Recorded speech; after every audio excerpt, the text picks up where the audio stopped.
these parts will now stand exempted. Lithium-ion battery. To the list of exempted capital goods, I propose to add 35 additional capital goods for EV battery manufacturing and 28 additional capital goods for mobile phone battery manufacturing.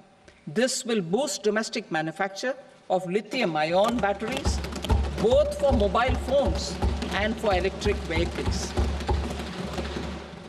Shipping sector.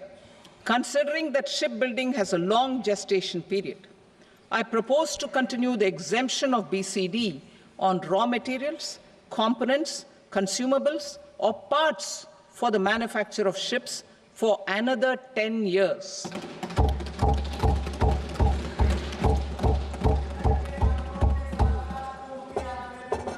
I also propose the same dispensation for shipbreaking to make it more competitive. Telecommunication.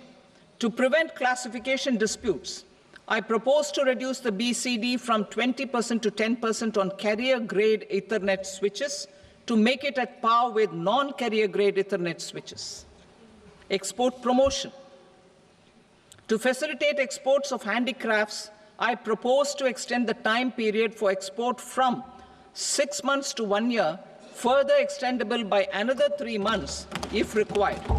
I also propose to add 9 items to the list of duty-free inputs. Leather sector.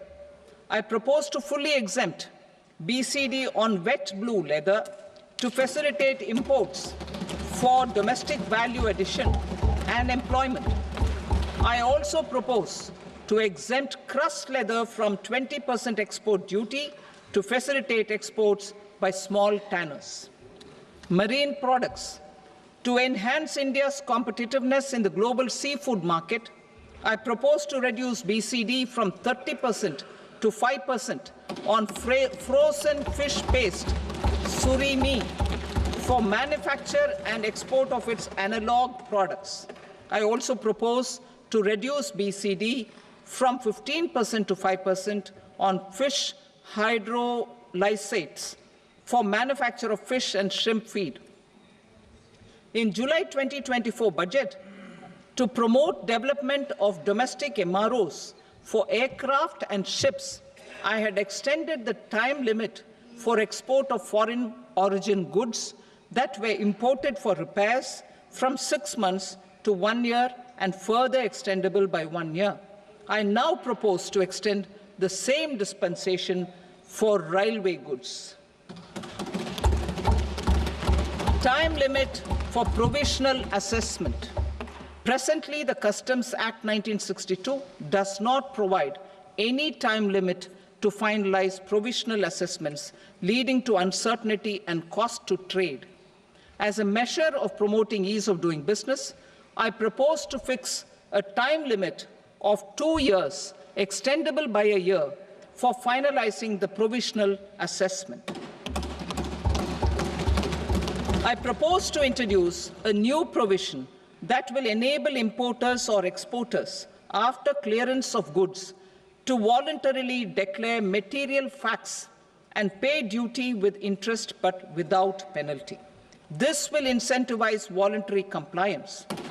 However, this will not apply in cases where department has already initiated audit or investigation proceedings.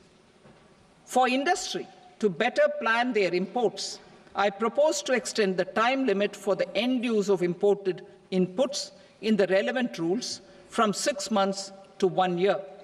This will provide operational flexibility in view of cost and uncertainty of supply. Further, such importers will now have to file only quarterly statements instead of a monthly statement.